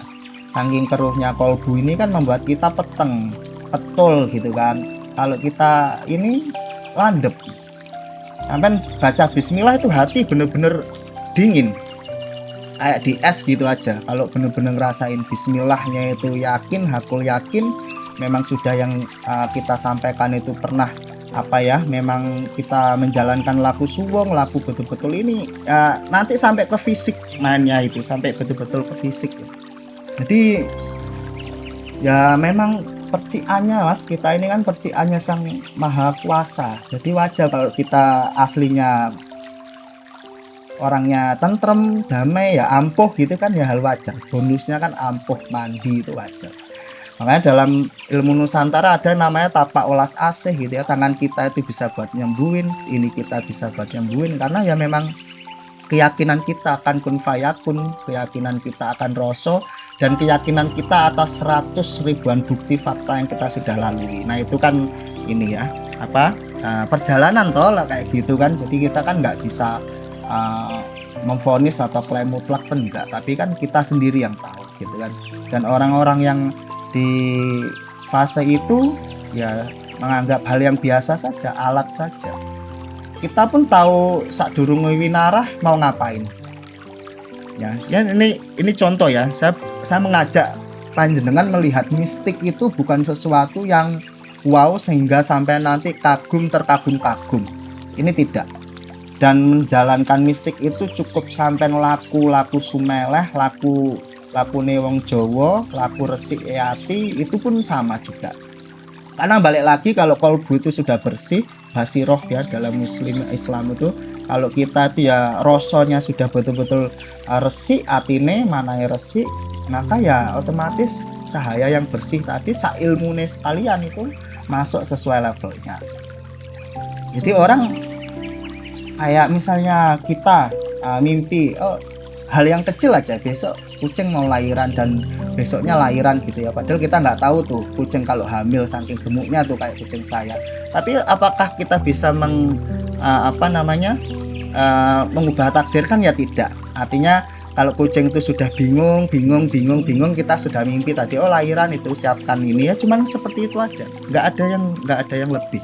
Dan bahkan untuk takdir-takdir jelek juga kita nggak bisa ngapa-ngapain, jadi pengiling tok, jadi pengiling. Nah itu apakah saking sayangnya semesta sama kita, ataukah memang cahaya yang percikan tadi itu sambung rasa sejatinya sudah ada, ya kita nggak tahu.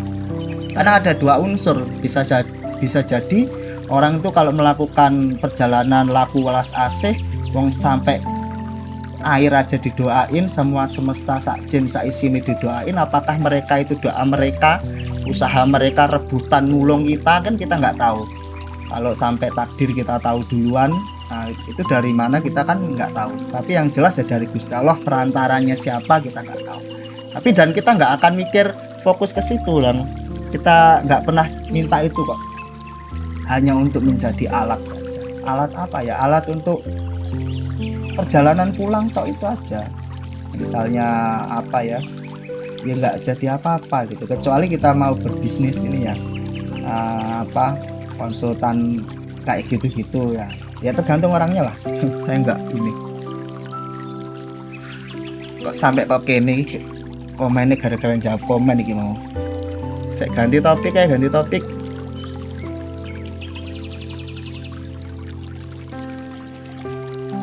Ini dari mana?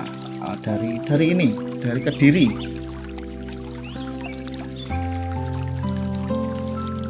Tapi jelas banget dilihat dari wajahnya jenengan, sudah jelas lelaku jenengan. Waduh gimana? Enggak lah. Ngede ya apa ya? Ya lelaku ini kan kayaknya sakral, tapi kalau dulu kan amalan gitu toh. Amalan setiap orang harus punya lelaku gitu aja. Lelakunya apa? Lelakunya itu kan ibaratnya amalan yang terus kita lakukan sampai memang pati kita toto. Kita noto bata itu ya sulit noto rumah, ibaratnya rumahnya itu sangkan paraning dumadi, kita punya baru satu bata ya, terus saja terus satu hari satu bata ditatak nih. Kalau kita ngelihatnya rumah itu kita baru punya 2-3 bata, rumahnya butuh ribuan bata, belum lain-lainnya ya dikuat nih, ditatak nih betul sampai tutup. Nah itulah makanya nggak gampang. Tapi kalau sudah niat dan memahami ya mudah-mudah aja. Aman kalau ini ya hal-hal yang kecil lah. Wes ribet memayu hayuning bawon aja sampai lihat tanaman, sampai punya air ya sampai siram, sampai punya hewan, punya kucing, punya anjing ya sampai rambut kasih makan yang baik. Nah, sampai lihat batu di jalan sampai pinggir nih, itu aja terus salah satu sampai tutup gitu kan. Ini itu termasuk memayu hayuning bawono, menjadi salah satu laku. Lalu kalau di hadis ya saya nggak pinter ngaji, tapi kan itu ada ya, orang itu terkurung dalam gua, terus bisanya keluar gua itu batunya keluar geser dikit-dikit kan karena ngingat amalan kebaikannya gitu. Wadul karo Gustine, aku dulu pernah kayak gini ya. Sama, itu kan baru sekali ya, bukan amalan andalan yang betul-betul tiap hari kayak tutup kayak orang Jawa ini. Kalau orang Jawa kan mulai dari ini ditutup nih ya, yang sederhana. Makanya jangan kebanyakan amalan. Kalau kebanyakan amalan bingung ngomongi, kakean amalan bingung ngomongi, karena ya nggak jadi, nanti nggak ada yang sampai takutnya. Oke rek, gantian sampean takok-takok aja ngomong aja. Oh iya, saya punya event. Lupa, ada yang mau ikut seminar. Nah, jadi seminar ini saya kasih tahu ya. Seminar ini kita meditasi bareng. Namanya meditasinya itu hari kedua sih ya. Hari kedua itu Topongeli. Jadi dari Topongeli itulah nanti sampai catat setengah jam atau 20 menit itu apa yang dipikirkan, bagaimana bebek tadi dilepas itu pulang atau enggak. Kalau enggak pulang nanti saya kasih meditasi yang pas untuk ngomong bebeknya atau ngomong nafsunya. Ini yang hari kedua. Jadi dianoksa. Jadi Jadi pendianoksaan laku yang pas. Nanti dalam VC kayak gini saya tahu nih, misalnya Mbak Mami atau siapa, wajahnya seperti apa, butuh laku apa, nanti ngobrol sebentar, misalnya saya tahu kondisi batiniahnya seperti apa, nanti dikasih laku yang sederhana, yang pas, yang tepat. Kayak gini kan sampean kan dengarkan tok kan, dengarkan, oh ini nanti ngomongnya welas asih, nanti welas asih dulu atau sabar atau ini kan kita nggak tahu. Nah itu dengan tatap muka insya Allah tahu. Itu yang hari pertama sama kita doa ruwat bersama. Barangkali doa saya nanti bisa membersihkan sengkolo atau doanya panjenengan yang dikabulkan, kita doa bareng-bareng. Kemudian kita kasih waktu untuk ngobrol sama-sama dan kita tata. Ini proses penataan. Nah nanti kita tata yang paling pas untuk panjenengan semuanya. Nah itu silakan infaknya atau amalannya buat pengembangan nafas batin itu 99.000 tanggal 24 sama 25 itu 2 hari kok. 2 hari nanti saya kasih bonus lah gitu, nanti saya kasih bonus. Nah supaya sampean itu sebelum privat sama orang atau khusus sama orang minimal ada sesi konsultasinya lah. Artinya tuh kita tuh tahu wajah orang tuh nggak bisa bohong kok. Ada sama saya tuh orang konsultasi tuh pokoknya banyak lah, saya gratisin kalau cuma konsultasi sebentar ya, sekali ya, tapi kalau berkali-kali nggak mampu aku. Kali gitu gratis, setengah jam gitu gratis, nggak ini, karena murid saya juga udah banyak murid private itu, jadi nggak bisa bagi waktu dan saya menjunjung asas keadilan, mana yang private mana yang enggak, kan orang kan sudah bayar sama kita. Jadi saya kasih grup yang gratis. Kalau mau gratis itu ada 200 orang kan belajar di sana, 24 jam layanannya gratis. Tapi ya nggak bisa face to face ya, namanya grup kan, karena ya memang saya junjung tinggi asas ya, nanti yang bayar sama nggak bayar kok sama kan, nggak boleh. Dan saya ngajarin cuman meditasi loh ya, bukan mistik itu bonus. Bonus itu ya nanti sampean nggak minta, saya tahu kok nanti harus gimana gitu aja. Tapi saya jualan meditasi, jualan kelas, jualan pendampingan. Nah kalau tanggal 24-25 itu dianoksa, supaya sampean tahu keruwetan pasarnya itu seperti apa ketika topo ngeli itu paling berat loh, daripada topo pemfokusan manunggaling kalau Gusti atau topo nyawiji itu mudah, menurut saya mudah masihan. Tapi topo ngeli itu yang paling tingkatan sudah. Dari topo ngeli nanti kita tahu meditasi apa yang ini. Meditasi kan banyak ya, ada meditasi kesehatan misalnya 444 tuh meditasi penyerahan, udah capek gitu kan, diam, duduk diam, nanti tangannya dikoreksi, semuanya dikoreksi, hitungan tarik nafasnya diganti sama ya Allah, ya Allah, ya Allah, ya Allah 4 kali atau 4 ketukan. Pas tahan di ubun-ubun itu aku menyerah, aku menyerah, aku menyerah, aku menyerah, dikeluarkan dari mulut, aku pasrah, kemudian ditahan lagi sekali lagi, aku meminta pertolonganmu. Nah itu juga bagus juga. Nah itu kan nggak semua meditasi mistik atau meditasi ya banyak lah, meditasi itu kan banyak, meditasi pemaafan, meta gitu kan. Kita meditasi sengkolo itu ya, ruwat sengkolo meditasinya seperti itu.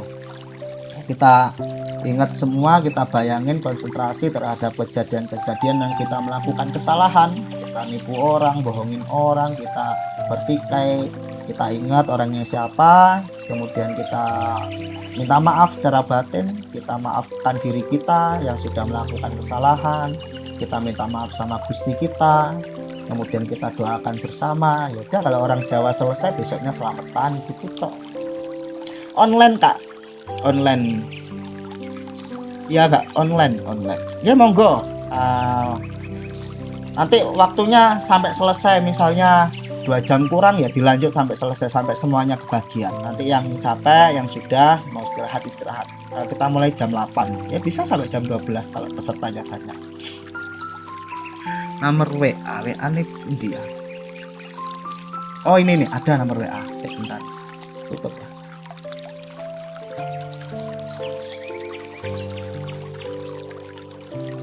Tutup ya seannya ini ya. Ya tak kasih sama screenshot aja. Waduh, ada saya disimak sama senior saya ini, Mbak Dian ini senior saya. yang apa, saya minta tolong untuk pas saya bikin buku gitu tak suruh ini, karena kan kerjanya di pendidikan bisa repotin. Gak apa-apa ya Mbak, ikut perjuangan. Sehat Mbak Dian? Mbak Dian ini super energik. Sudah ya, sampean screenshot aja, nanti saya inikan lagi deh. WhatsApp.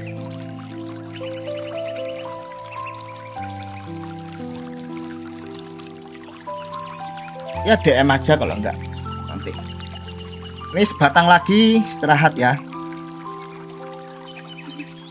Tanya orek, lek nganu kan enak ya, seminar itu kita bisa tanya jawab gitu kan. Walaupun orang banyak pasti kebagian, tapi lebih ke ini ya, apa namanya, diagnosa lah. Ibarat dokter tuh mendiagnosa total dengan kejernihan batin dan wajah. Kemudian ya itu tadi, kita lakukan meditasi bersama. Kita lakukan meditasi bersama, samain catat aja selama meditasi, terus nanti urutannya siapa, nanti kita cari yang paling pas untuk lakunya panjenengan.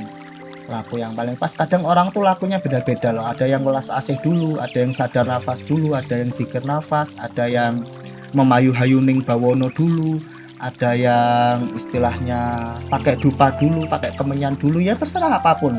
Nanti saya jelaskan supaya tidak salah kalaupun pakai kemenyan gitu kan. Waktunya jam 8 malam. Ya mudah-mudahan ini event pertama ya, mudah-mudahan nanti bisa seterusnya bisa bermanfaat. Jadi orang pun kalau nggak punya biaya banyak untuk private atau untuk kelas-kelas kursus kan bisa ikut yang seminar. Yang penting nanti secara pribadi dilatih, dilakukan terus. Saya juga menyediakan grup gitu kan. Bedanya tuh sama member privat itu cuma satu sih ya, pendampingan jangka panjang itu ya sharing tiap hari, kayak orang tuh mimpi apa, ini apa, perjalanan rohani, bedanya seperti itu aja. Jadi kalau sampean sudah dewasa, sudah memahami, nggak perlu privat itu. Tapi bagi orang yang memang butuh intens itu dalam arti pemecahan sanepo yang sulit itu. Bahasa hikmah itu sulit untuk dipecahkan, nggak bisa tiba-tiba begini saja, itu nggak bisa. Apalagi dengan bahasa Jawa misalnya gini, apa namanya, galihe kangkung susuhe angin, misalnya mbah panjenengan, leluhur panjenengan itu datang ngasih tahu ke sampean dengan bahasa yang dulu kan, itu kan perlu dipecahkan dulu gitu kan. Atau tiba-tiba menyuruh apa gitu kan, banyak lah biasanya kalau orang berjalan spiritual itu ya mbahnya, entah kodamnya, entah apanya, entah malaikat, entah apa, biasanya memberikan itu. Atau feeling firasat, atau perjalanan fase orang tuh macam-macam, beda-beda kok. Menurut saya tuh perjalanan beda-beda. Ada yang masih bergelut di mimpi dunia leluhur aja gitu ya.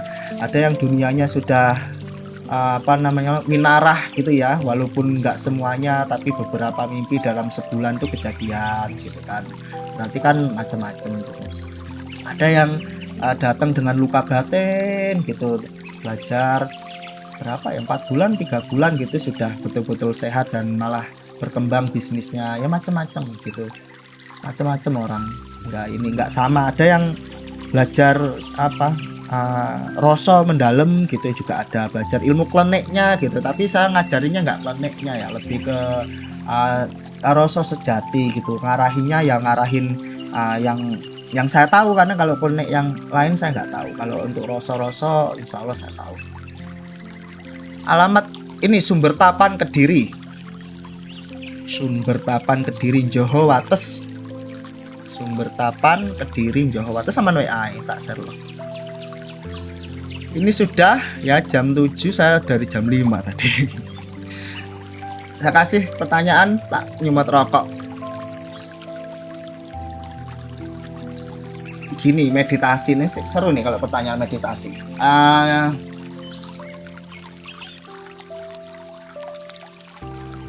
Kalau meditasi yang kita maksud Mas Bambang itu adalah meditasi penyatuan, nyawiji, manunggaling, kaulo Gusti, yaitu memang kalau kita runtut daripada perjalanan, baik itu meditasi pola kundalini ataupun meditasi Jawa, manunggaling kaulo Gusti, ya memang semuanya arahnya dari dada, tenggorokan, kemudian ubun-ubun sebagai gerbang terakhir kita gerbang terakhir daripada apa? Daripada kita masuk ke alam jagat gede, kalau bahasanya mbah-mbah kita seperti itu. Jadi kalau terkait tentang hasilnya beda-beda, mungkin fasenya yang beda-beda Mas Bambang, Mas Michael Bambang. Kalau hasilnya pada akhirnya suwung tadi itu, suwung itu kosong adalah isi, isi adalah kosong, ya sama ceritanya Dewa Ruci tadi terkait tentang Bima. Bima itu orang yang sakti, suruh masuk ke telengnya samudro. Nah kita ini harus betul-betul masuk memahami diri sendiri, ya samudro gelap itu ya diri kita sendiri kan, sampai bener-bener dalam. Setelah dalam itulah namun namanya guru sejati, yaitu Dewa Ruci. Disuruh masuk lagi ke badan yang kecil, berarti segala ego segala apa kita masukkan di situ. Kita betul-betul nggak ada harapan, nggak ada transaksi apa-apa kalau sudah masuk di tadi itu suwungnya suwung. Nah itu ya macam-macam. Saya pun nggak tahu ya suwung itu tingkatannya berapa. Yang jelas kalau suwung itu yang mungkin sepengetahuan saya ya badan jadi maya, jadi es, kita berada di alam semesta ya ada. Kalau kita ketemu malaikat ya apakah itu jin, apakah itu malaikat dan bintang-bintang universe itu ya nyata. Sampai melek, sampai berdiri, sampai jalan, kondisi suwung itu sama. Itu harus dicermati. Suwung itu sampai udah suwung, sampai duduk, sampai melek, sampai berdiri, sampai jalan, sampai bisa jaga suwungnya itu tetap suwung. Tapi kalau suwung itu sampai melek saja sudah bubrah, mungkin masih hening ya, mungkin masih hening atau efek daripada dopamin, endorfin tubuh itu tadi. Dalam kondisi beta atau theta sampai gamma itu yang tubuh ngeluarin endorfin tadi. Ya kalau kita jelaskan dengan sains sih ada semuanya ya. Tapi kalau nanti secara sains sudah terjawab dengan sains, kemudian ada hal-hal mistik kayak roh sak durunge winarah, ya berarti bukan sains gitu aja. Cara ini kan, dan itu nggak bisa diperdebatkan. Karena ya pengalaman pribadi ya dengan ilusi kan, cerita itu kan yang membuktikan fakta kita sama orang terdekat kita. Jadi kalau kita sampaikan di umum juga ya anggap aja ilusi gitu aja. Tapi saya yakin ya ilmunya mbah-mbah kita tuh nggak ngawur, nggak sembarangan, ilmunya wis ilmu ditoto tenang ya, luar biasa. Saya mempelajari Kapitayan tuh kadang nangis lihat perjuangannya tuh, Masya Allah betul ya, sampai hari ini tuh luar biasa. Di perjalanan kemurniannya itu ya dari Kapitayan. Kalau sudah masuk era Ajisaka, Honocoroko dan lain sebagainya, udah masuk Hindu Buddha, masuk lagi Wali Songo gitu kan.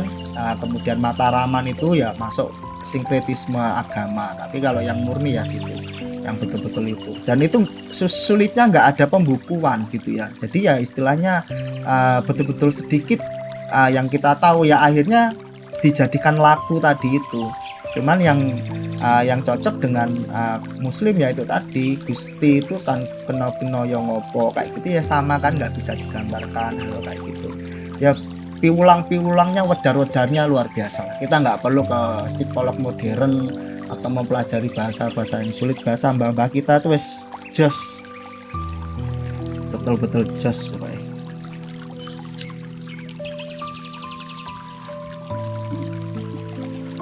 Ngomong aja ya. Matur nuwun nggih sami-sami Mas Purnawo, Mas Purwo. Saya pengen ke Alas Purwo suatu saat ya, lagi kumpul dana. Jadi saya ke Alas Purwo, ke tempat-tempat sakral tuh enggak ngapa-ngapain loh, cah. Jadi ya cuman saya harus mempelajari sejarahnya dulu, sejarahnya perjuangannya wali seperti apa. Saya harus merasakan perjuangannya. Ya itu tadi satu hal yang memang saya dapatkan dari Segoro Kidul yang terkenal. Saya pun belum tahu, saya tuh betul-betul nggak mempelajari hal-hal seperti itu soalnya. Yang saya dapat ya seperti itu, menjadi pamong. Jadi kami ini pamong di sini, bahwa pamong tuh pangemong siapapun yang datang. Nah pangemongnya tuh beda dengan pangemong manusia. Pangemongnya tuh yang datang orang nakal, orang baik, orang segala kebutuhan, nanti disesuaikan dengan anak cabang bisnis kerajaan. Masuk akal juga ya. Jadi sehat sebetulnya itu. Terus orang yang doa baik itu nanti kemana arahnya, ya dipantulkan lagi ke Gustinya gitu kan ya. Saling doa mendoakan yang ada di darat, yang ada di dalam laut gitu kan, bagaimana hujan terjadi itu kan, kalau alurnya itu kan dari laut gitu ya, menjadi uap menjadi hujan. Nah nanti pas akhir suronan itu ya apapun yang ada di bumi pertiwi ibaratnya dilarung ke sana sebagai simbolik terima kasih kepada semesta. Semesta itu siapa yang punya? Ya Gusti Allah. Kalau gitu ya ndak ada yang sirik malah, ndak ada yang menyeramkan. Ya toh? Ya kalaupun orang datang salah gitu ya, ya kan namanya pangemong gitu. Jadi dia nggak bisa memilah takdir itu juga gitu kan. Dan apa ya? Dua, kalau orang, karena saya tinggal di tempatnya Abdi Dalam kebetulan ya. Waktu di sana itu ini akhir suro ya. Ini kemarin ya apa sekarang? Ya gitu. Dunia alam tuh banyak sekali. Tapi ketika kita melakukan kejernihan dalam menempatkan keilmuan, apakah mistik, apakah ilmu rasa, apakah ilmu pernapasan, apakah ilmu perjinan, apakah ilmu alam sendiri punya kekuatan, yaitu tergantung kita lagi gitu kan. Kalau kita menjadi paham konsep besarnya ya kita berjalan dengan santai, tapi kalau kita dikendalikan, yaitu tadi makanya dibilang apa yang membedakan jin sama tidaknya itu. Nah, gampang saja jawabnya. Kalau yang sampean itu tidak pakai wirid itu tidak sampai dan tidak mandi apa yang sampean karepne, ya itu berarti jin. Sekalipun pakai la ilaha illallah loh ya. Kan ya unik kan? Tapi kalau sampean tidak pakai itu dan itu sampai, ya berarti apa namanya? Ya memang ilmu Gusti Allah, balik ke fitrahnya kita. Ya Mas ke Johor, monggo tapi WA dulu ya. Soalnya kadang kan apa, saya kayak sip malam gini, kayak ini kan sip malam saya kerja kan, saya IT remote gitu. Saya sip malam. Nanti sampean kabari kalau pas sip normal sampean ke sini. Jadi gitu sampai mana tadi ya? Oh ya, sampai membedakan jin enggak. Nah itu tadi, kalau semua kelebihan kita itu harus ada rapalan, dan rapalan itu tidak diucapkan nggak jalan, nah itu berarti otomatis jin. Karena Gusti Allah tuh priso apa ae sing mbok karepne, tanpa kita muni, nggak ndekte, nggak minta itu tahu. Nah berarti kalau kita dalam menyembuhkan orang menggunakan tapak welas asih atau menggunakan tangan kita apapun itu, tanpa kita bicara, tanpa kita melakukan wirid yang kita gunakan saat mungkin katakanlah sampai topo broto itu mandi itu manjur, ya insya Allah itu dari Gusti. Begitu juga pas meditasi, sama meditasi penyatuan misalnya, tanpa hal-hal kayak gitu sampai tanpa wirid sampai ya kayak ngengon bebek tadi itu sampai bebeknya bisa pulang, ya berarti memang bukan setan, bukan jin. Tapi kalau sampean harus menggunakan wirid apapun sampai ya Rohman, Al-Fatihah pun segalanya itu, nah itu nanti masuknya tetap bisa jin. Nah itu pengalaman saya loh ya, pengalaman saya. Saya ini mempelajari ilmu rasa, ilmu mistik dan logika yang kuat.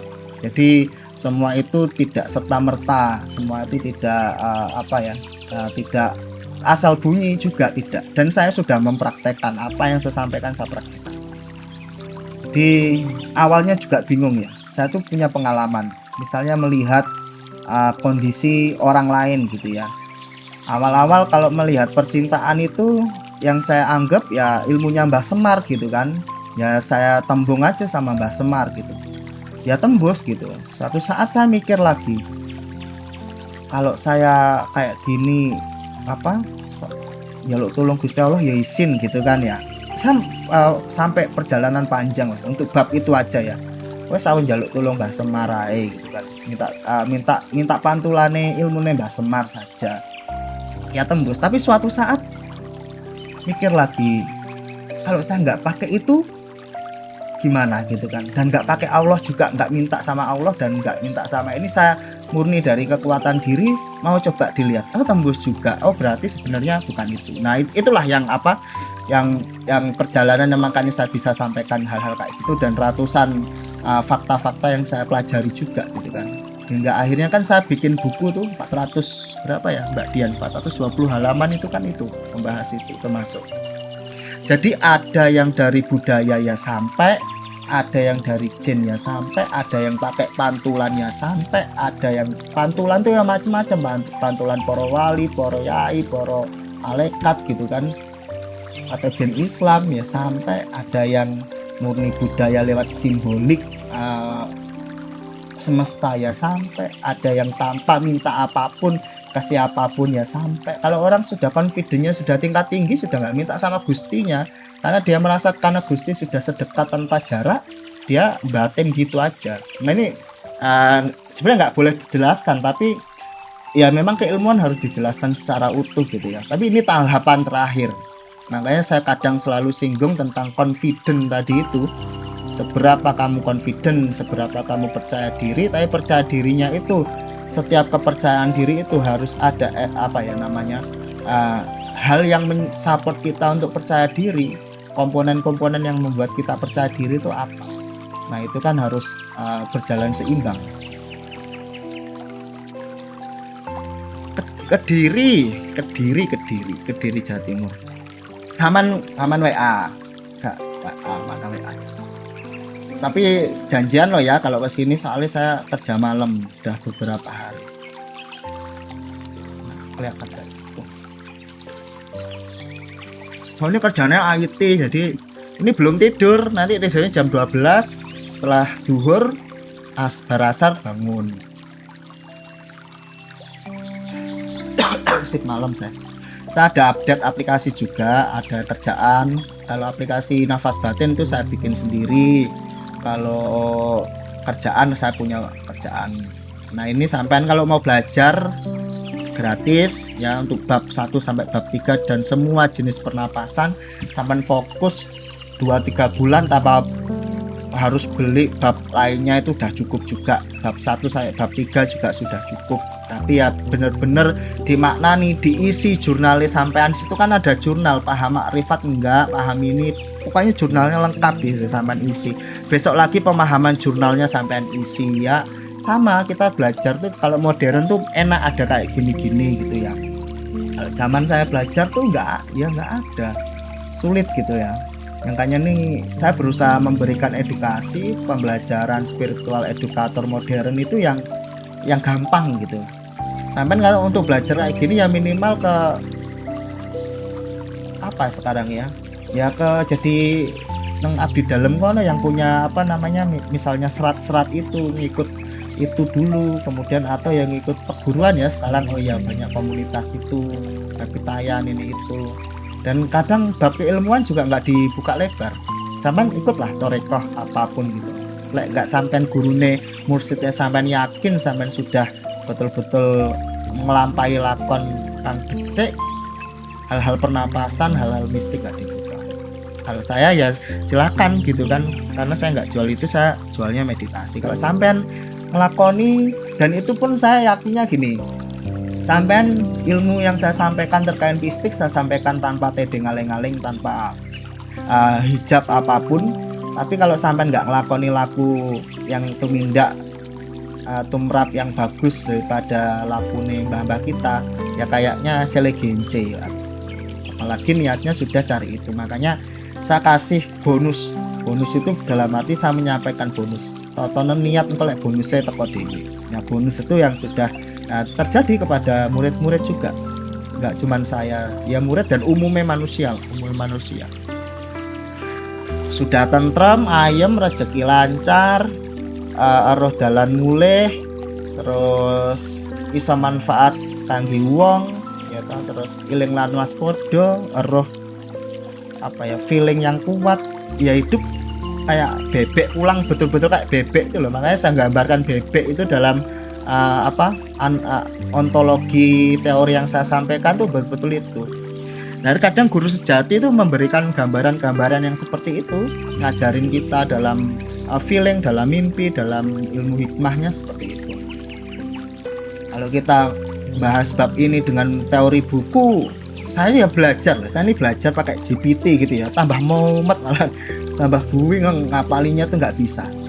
Saya ini kadang belajar ya, baca buku saya sendiri gitu yang saya bikin live gitu malah kewangelen.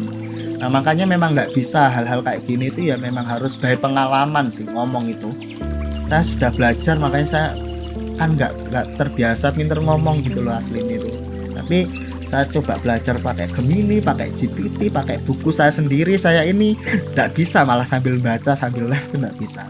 Karena memang produk dari bahasa itu muncul dari pengalaman, dan setelah pengalaman lebih daripada pengalaman, suara yang menyampaikan. Kalau kebenaran yang menyampaikan itu melakukan, suara yang terdengar di hati sampean pun itu pasti enak, pasti nyaman, pasti yakin, dan itu seperti itu. Ya nggak tahu ya kalau untuk hal-hal kayak gitu ya mungkin bisa saja sampean coba, tapi kalau sudah punya transaksi duluan ini kayaknya yang sulit. Nah itu tadi ya saya pingin juga ya kalau lihat kayak gitu, belajar kayak gitu, tapi nggak bisa sesuatu yang seperti itu kita ini kan nggak bisa. Cuman mungkin tanpa kita mengandalkan, kita benar-benar belajar saham ya mungkin lebih intuisinya lebih tajam ya mungkin ya. Tapi kalau niat awal sebelum sampai itu ke situ ya enggak tahu. Makanya saya selalu sampaikan bahwa kemurnian niat itu akan menjawab. Dan saya selalu sampaikan kalau kamu ngejar bonus ya itu nanti ini sulit gitu. Sungguh sulit gitu hal-hal gitu. Makanya kan datangnya itu kan fitrahnya kita balik ke alam bersih tuh loh. Nah, kalau alamnya sudah alam saham, alam market kan lewat istana ya. Bangun istana. Tapi kalau ya kita murnikan aja nanti terkait nanti sudah sampai terus kita buat main saham lebih titis lebih ini ya barangkali aja toh. Saya nggak bisa jawab hal itu karena saya sendiri enggak ya, kerja saya cuma IT, ngajar meditasi live kayak gini sudah. Walaupun saya bisa bikin robot saham pakai Claude, pakai ini pakai itu, saya bisa ini, tapi saya enggak ini saya enggak mau enggak mau kaget, pusing, cemas gitu enggak. Jadi ya wis kayak gini aja gitu kan, sampean ya lebih ngajar meditasi aja.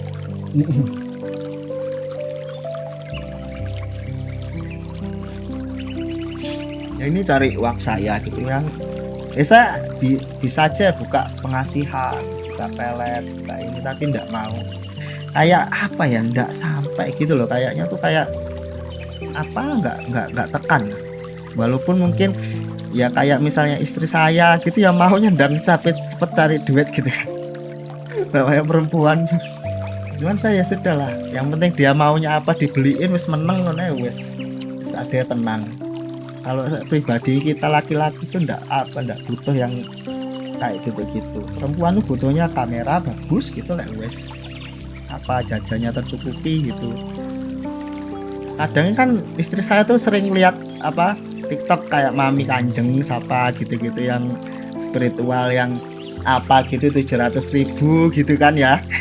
500.000 sebenarnya saya bisa yang konsultasi lihat wajah ini itu bisa, tapi enggak tekan, serius enggak tekan. Ya sedang liatin aja kondisi-kondisi gitu kan. Tarot itu apalagi cuman tarot gitu kan.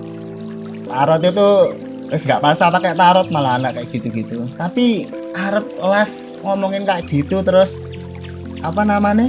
yang ada orang bisa klik permintaan ngobrol gitu. Biasanya kadang lihat payu ya menekan ya, tapi enggak ini gitu loh. Gung tekan enggak tahu saya enggak mau. Kalau orang mau begitu ya ngajar meditasi saya iso. Nah, rezeki deh. Karena jalur meditasi masih masih relevan lah, karena jasa meditasi pada umumnya konsultasi meditasi kan masih bukan klinik gitu kan. Kalau urusan nanti orangnya mau belajar klinik ya monggo, nggak usah bayar kan kayak gitu-gitu. Tapi ya belajar meditasi recek waktu ini kan gak iki gitu ya, fan aja lah, fair aja, nggak yang kayak gitu. Oke, terima kasih ya. Aku ada kerjaan ya mudah-mudahan bermanfaat ya, bahwa di sini niatnya tidak untuk menggurui. Di sini saya niatnya tidak untuk pamer, karena bukan kapasitas saya untuk pamer, tapi saya mencoba menyampaikan ilmunya Gusti Allah yang terlihat sulit, yang terlihat rumit, yang terlihat spektakuler itu ternyata tidak. Hanya bagaimana kita ini mau untuk belajar lakune mbah-mbah dewe, bukan lakune orang Arab, bukan lakune orang Pakistan, bukan lakune orang Amerika, lakune mbah kita sendiri, lahir dari tanah Nusantara ini. Lek agamamu Islam ya Islamo, lek agamamu Kristen ya Kristeno, lek agamamu Hindu ya Hindu. Nanging ilingo karo mbah-mbahmu lakune sing jelas tumerepe, jumeneng nang atine iki tentrem. Lek kamu arep belajar, ya belajar karo mbah-mbahmu. Nah, itu yang ini saya moto visi saya untuk memayu Hayuning Bawono versi saya menjadi lakon jadi guru. Maka ini ya lakon dari Gusti Allah yang mudah-mudahan ya, dan saya minta diberikan ilham-ilham yang baik untuk nyampaikan ke panjenengan supaya mendapatkan cerah. Saya ulang lagi, semoga minimal dari sini nanti bisa topong rame, dari sini belajar memaknai air tadi bisa bermanfaat untuk tanaman, untuk ternak, bahwa terima kasihlah terhadap air, terima kasihlah terhadap ternak. Kemudian mudah-mudahan sumelehnya tadi nyampe pada materinya, yaitu temennya sumeleh itu nrimo ing pandum, menerima hasil akhir baik itu mengenakan atau tidak enakan. Kemudian lagi dari tentrem tadi, urip mur mampir ngombe ya, ora oleh kintir ya, ngeli oleh tapi ora oleh kintir. Terus yang terakhir yaitu dadi wong kang selamat, sing selamat, sluman-slumun selamat, bejo-bejone wong kang lali, isik bejo wong kang iling lan waspada. Selamat kuwi lek kita iling lan waspada mesti selamat. Terima kasih. Wassalamualaikum warahmatullahi wabarakatuh. Rahayu saking